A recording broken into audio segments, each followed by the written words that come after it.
Hey guys, what's up? LJS here, back with another deck profile, and this time I'll be deck profiling the new Prominence Core Dragon. I'm kidding, it's Zenith. Liberator of Bonds Zenith. Yes, I know it is post set 15, and this is a set 14 card, and I am late. I am sorry guys, because I've been really busy with work and stuff, yeah. So anyways, despite that, Gancelot Zenith is still a good card, and is still pretty much useful even post 15, so therefore I will make a deck profile of it. Now, I actually planned to make it earlier, but yeah, things got in the way. Anyways, upon set 14 release, Gold Paladin got a new card, new Liberator card, Zenith, and Zenith actually adds a new sort of dimension to Gold Paladin, to Liberators in general, and well, I'll go into specifics later, but yeah, for this deck, Zenith is supported by his original version, Gancelot, which is the Break Right version, and continuing with the tradition of Cross Break Right, Zenith is also a Cross Break Right. Next, you have supports from Sylph Power-Uppers, Geraint and Bruno. These guys power up when you top call, when you call units from the deck. And finally, a new Gancelot support, Gorlois, that helps give power to Gancelot and help you push for games. So with that out of the way, let's go to the deck profile. So first, we run, starters, yes. Starters, we run the Spring Breeze Messenger. Most Gold Paladins use this as starter because his skill is really good. So what's his skill? Well, first of all, he's a Forerunner, and second skill is put this unit into the soul. Oh, sorry, no. When an attack hits a Vanguard during the battle that this unit boosted, you may pay the cost, which is counter +1, and put him in a soul. If you do, look for the top 3 cards of your deck and search for up to 1 Gold Paladin and call them as rest, and put the rest at the bottom of the deck in any order. So he is pretty useful because he sort of gives you a free call.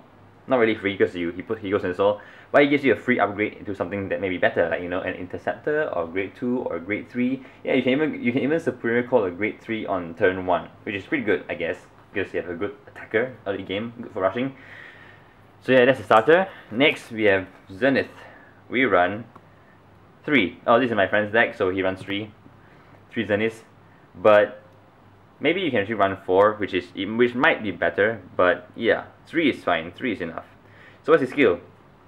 His skill is when this unit attacks a Vanguard, you may pay the cost. If you do, look at the top card of your deck and search for up to 1 Gold Paladin among them. Call it to R, open R, and put the rest at the bottom of your deck. And that unit gets 10k. So his cost is counter +1, and put a Liberator with the card name. So you must a special counter +1, and choose a grade 2 or less rearguard and put it under your deck. So here's a key, you know, put a grade 2 or less rearguard under your deck. So this is something some of my friends actually had made mistake of. They put any unit under the deck, but it's only limited to grade 2 and below. So Gancelot Zenith I would say I guess, as I mentioned earlier, he gives a new dimension to Gold Paladin. Previous boss was Alfred Liberator, and Alfred Liberator was more of a Vanguard centric build, because for those who don't know, his skill is he gains 2k, I think, 2k for every rearguard if Liberator in his card name, I think. Oh yeah, here, Alfred Liberator. So his skill is that he gains 2k for every Liberator. So that's the previous boss. So the problem with this card is that, I mean, yes, you have a very powerful center line, but it's easily, you know, blocked off with perfect guards, and isn't really as good. Whereas Zenith, he helps you top call.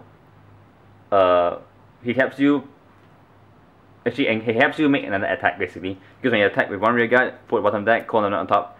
So essentially you have an extra rearguard attack, and this time he adds 10k to the rearguard itself, which is very good because he actually distributes the power among rearguards. Whereas Alfred, he gets all the power because he's selfish, you know, he's selfish like that, he wants all the power. So yeah, so Zenith, he is a Liberator of Bonds, he set people free, he gives power to the rearguards. And in any deck or any build out there, it's always good to distribute power evenly. That way, you know, it's more effective in terms of getting attacked through, because if you put all power all in one unit, your opponent can just perfect guard and all the power is wasted. Whereas if you spread the power, he eventually has to use guards to guard. which is good. So yeah, Zenith, and he's a Crossfight as well, which is good for defense. Yeah. So next, we have 4 of the Gancelot Break Ride. Of course, you must have 4 because you want the Crossfight off, to pull the Crossfight off. So his skill is a Break Ride skill. So when a Gold Paladin rides this unit, choose your Vanguard, and that unit gets 10k until end of turn. And choose up to 3 of your rear guards, and those unit gets 5k at the end of turn. So this is a Break Ride that gives power. So he gives power to 3 rear guards, 5k. Although this Break Ride isn't actually one of the best one because it is due to consistency, because you need to have 3 rear guards out a turn before you Break Ride to make use of this. And sometimes it's a bit hard to commit to the field because you have clans like Narukame, Kagero, and so on and so forth, and Link Joker that can essentially reduce your rear guard numbers to like 0 or 2, and then 5k is wasted. So this Break Ride can be quite conditional. So you need to set up for this Break Ride to have at least 3 rear guards on the field to make it most effective. But it's okay, this deck you don't really play the Break Ride for that main power. You mainly play him because you want to get the Crossfight off, which is good. Crossfights are good for defense. So for grade 2s, he runs 3 Falons. This is your 12k attacker for Liberator. So if you have a Liberator Vanguard, he gains 3k. So it's a 12k attacker. Pretty self-explanatory because 12k attackers are good because Zenith skill, you need to put a grade 2 or lower into the deck. So sometimes it's good to have something that can attack by itself without boosting, then call something out and then boost. I'll explain the exact battle formations later, but yeah. Next, he runs 4. Oh, I didn't know that. 4 of the Overcast Liberator Geraint. So this guy, his skill is that whenever a unit is called Gold Paladin is placed on the rear guard from a deck, if you have a Liberator Vanguard, he gains 3k at the end of turn. So this is a stackable skill. So each time you top call, he gains 3k. So let's say you call 4 from the deck, he gains 12k. So this is useful for gaining power. When Zenith skill when Zenith skill starts rolling, you start top calling every single turn. Units like this will gain power and help you really push for game. And also with the unit with Zenith skill of giving that top called unit 10k, well, your rear guard columns will be pumped up a lot. Next, he runs 2 escorts. Ideally you probably want at least 3 or 4 of him because his skill is a really good skill. Is a pressure card, and pressure cards are always good. So his skill is a special card +1. When this unit hits a Vanguard, if you have a Gold Paladin Vanguard, you may pay the cost. If you do, look at the top card of the deck and search for 1 Gold Paladin and call it open R, keyword open R, put the rest at the bottom of the deck. So essentially, if the attack hits a Vanguard, a special card +1, and top call for free. So not really free, it's a top call. So the thing is, he is an on-hit skill, and on-hit skills are pressure cards, meaning that it makes your opponent think, should I let that hit? Should I guard it? I should guard it, if not you get a free call. Yeah, so pressure units are good. Next, he runs 2 Liberator of Silence Gallatin, our 10k bit stick. So vanillas are always good because he's good for turn 2 ride, which is good for defense. So if you have a 10k Vanguard, he needs to have boosters behind his grade 2 units to hit you, which is good because it helps make your opponent commit beforehand, which is also good because sometimes it's not always good to commit too early. Yep, vanilla, self-explanatory. For grade 1s, you run 4 Sentinels, so 3 Perfect Guards and 1 Quintet Wall. So for those who don't know, Perfect Guard is whenever it's called to Guardian Circle, you discard a card from your hand and choose 1 unit, and that unit cannot hit until end of turn.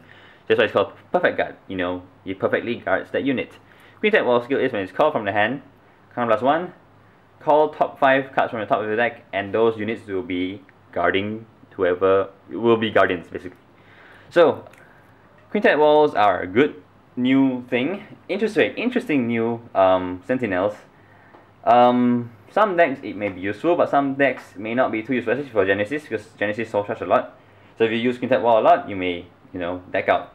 So for this deck itself, you'll be top calling relatively often.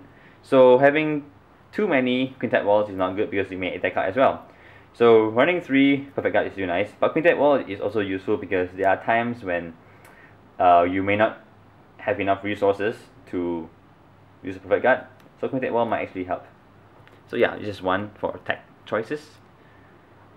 Next, for grade 1, we run 4, 3. Alright, whoops, not bad. 4, Maven Liberator Bruno. He has the exact same skill as the Overcast guy. So essentially, when you call a unit from deck, he gains 3k. So this is an automatic 10k booster, which is very good because, as I mentioned earlier, Zenith deck, you'll be top calling a lot from your deck. So every turn, if you use Zenith skill, he'll be a 10k booster. Isn't that great? Of course it's great. Yeah. Yeah, and it's stacked as well. So let's say you call 4, he's a 19k booster. So next, we run 4, Fast Chase Liberator Josephus. His skill is, if he is called from the deck, you may Soul Blast a Liberator. If you have Vanguard with Liberator in your card's name, you may Soul Blast and draw a card. So essentially, if you call him from the deck, Soul Blast 1, draw a card. So he helps you gain free passes and makes use of the soul. So yeah, good deck. Although it's quite chance reliant because you need to top call. But with, as I mentioned, with Zenith skill, you'll be top calling a lot. So chances are you may actually top call him. Yeah, so it's good. You draw a card. And finally, for grade 1s, he runs 3 of this, what's his name? Flying Sword Liberator Gorloins. Okay, this is a new card, new sort of mechanic that comes from set 14. So the skill is, choose a grade 3 with Gancelot in his card name and put it at the bottom, from the drop zone, and put it at the bottom of the deck. If you have a Gold Paladin Vanguard, you may pay the cost. If you do, choose one of your grade 3 with Gancelot in his card name and give 5k until end of turn. So he is actually the same, he is a clone of Ordained Owl for Genesis, as well as, what's her name? There's also another unit with the same skill in Jewel Knights, but it's more specific to Ashley. So this guy is useful because he can make use of dead Gancelots in the drop zone. So if you have dead units like this in the drop zone, he at least can make use of them to give 5k to your Zenith, who should be your final boss, to help you push for game, you know, with extra 5k, and you have your rear guards whacking for big numbers. Yeah, good for whacking people to death, sort of. So, okay, since this is post set 15, there is also another card from set 15 which is also actually quite useful in Zenith build, which is this Sharp Point Liberator Gold Lancer, which is also quite useful. His skill is, choose a grade 3 Gold Paladin from your hand and discard it. When this unit is placed on R, if you have a Gold Paladin Vanguard, you may pay the cost. If you do, search your deck for up to one card named Solitary Liberator Gancelot, reveal it to your opponent and put it in your hand and shuffle your deck. So essentially, you call him, discard a grade 3, and pull out a Gancelot Breakwright from your deck. So this guy is very useful in guaranteeing that you will start off with him. Because let's say, in your early hand, you only have him, and you don't get to draw your Breakwright, which means you miss your cross-right. So what you can do is you can just call him, discard your grade 3, search for him from the deck, and you get your Breakwright, which is good, because you can then guarantee getting off the cross-right. Also, since this deck, all the grade 3s are Gancelot, he is very useful for getting Gancelots into the drop zone to fuel his skill. As I mentioned earlier in my other deck profiles for Himiko and such, and Jewel Knights, I believe that Ordained Owl is the superior among the 3 of this type of cards, where you put grade 3 under the deck and you give power to the grade 3, because for Genesis, it is Regalia. So it's not specific to any specific card, it's the whole archetype Regalia. And number 2, they can get grade 3 Regalias into the drop zone easily because they can Soul Blast and they Soul Charge a lot. So you're bound to get grade 3 Regalias in your soul to be Soul Blasted out. Whereas Jewel Knights and Gancelot, is harder to get them in the drop zone. The only way you can get them in the drop zone is they kill it from your field, or you heal one from the damage zone, or you throw him away with your Perfect Guard. Or you can throw him away for fun if you want, but what's the point? So this guy helps you fill up your drop zone, as well as getting your Gancelots. And of course, by the time when you have late game, if you have too many Zeniths in your hand, just use his skill, call, drop, and get another Gancelot back in your hand. Just keep doing it because it helps you, one, filter your deck so that you don't have any more grade 3s in your hand, so you don't get any last minute grade 3 trigger checks when you need guard power. You know, have you guys been in the games where you know, it's like towards the end of the game, and when you drive check grade 3s and you're like, ah, crap, I got normal cards for next turn. Yeah, so he helps you filter the deck to remove useless grade 3s, and you get to fill a drop zone with Gancelots to use his skill with, which is pretty good. So at the end of the game, you can probably have 5 Gancelots in your drop zone, and you have 25k to add to your Gancelot Vanguard to push for a game, which is good. But if you play 4 Zenith, you have an extra other Gancelot in your drop zone. So yeah, this guy is useful. So if you want to use him in the deck, maybe you can cut out one Josephus and one of this guy and fit 2 more of him, or you can cut out one Bruno, one of him to put 3 of him. Yeah. So for triggers, we run the standard 8 crits, 4 draws, and 4 Napgal heals. Isn't he cute? Napgal, little cute dog, yes. So yeah, that's the deck.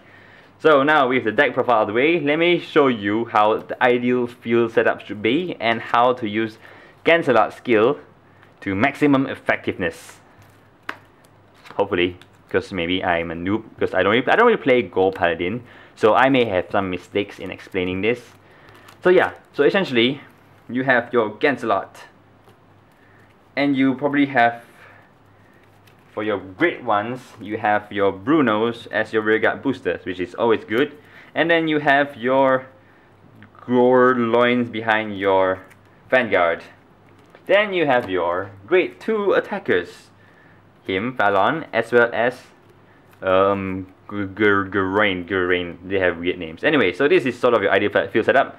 Then you break right with Zenith. 5k, 5k, 5k, or 5k, 5k, 5k, 5k, whichever way I put it. It's up to you to choose. So what you do is you attack first with this guy unboosted, because he's a 12k attacker. Yeah, 12k attacker. So you attack Vanguard, 12k, boom. Then attack with your Vanguard for, let's say this is 29k right now. Yay! His skill, a special Counterblast 1. Blap. Put him at the bottom of the deck. Top call, let's say you top called, ideally you want to top call like grade 2 and below, because if you top call grade 3 it's pretty bad, because you can't put the grade 3s back in your deck with Zenith skill, because you know Zenith skill only allows you to put grade 2 and below.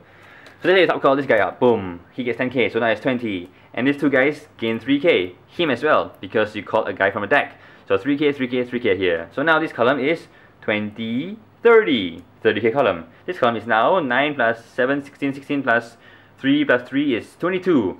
Wow, 22. Good number. I know, but depends, okay? So yeah, but let's say this is a break right turn, then yes, you get 5k. But if it's not a break right turn, this column will be 22, this column will be 30. Yes, 30, which is pretty good. Then you attack for 30, then you attack for 22. The next turn, stand.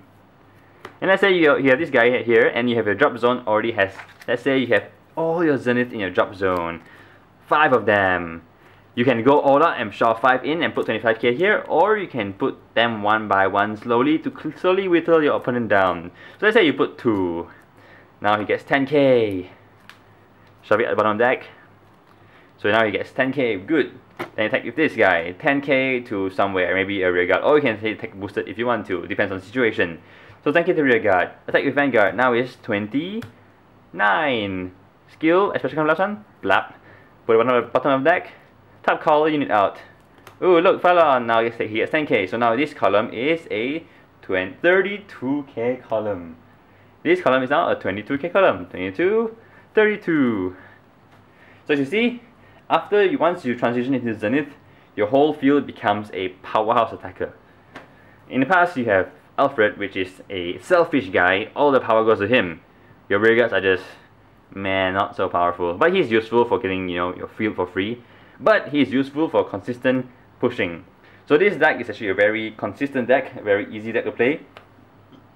You have some interesting little techs here. Let's say you techie units such as Josephus, if you're lucky, you get a free draw. Soul Blast and then draw. But be careful not to Soul Blast your Gancelot, if not you lose a cross ride. Which I apparently stupidly did before with my DDR. I accidentally Soul Blasted my original unit and I lost my cross ride. And I was like face palm. Anyways, so yeah. So Zenith, a very consistent deck. You have units that power up, and you can actually top call every single turn. So this unit becomes 10k boosters all the time. This unit becomes 12k attacker all the time. Well, almost all the time. Then you have this guy to help power up your Zenith for final game pushes. So yeah, this is the Gancelot Zenith deck. I hope you guys like it, and I hope it's clear how this deck works. It's a pretty simple deck, it's a pretty consistent deck, it's a pretty fun beatdown deck, and yeah, so for those of you who want to make this, it's fun, it's easy to learn, it's straightforward, so yeah, good. Anyway, so this has been my deck profile of Gancelot Zenith. If you have any question or comments or anything to add, or any criticisms or anything you want to debate or talk about, please write any comments down below. If you like the video, thumbs up. If you like my channel, subscribe. And so this has been LJS. Thanks for watching, and I'll see you guys next time.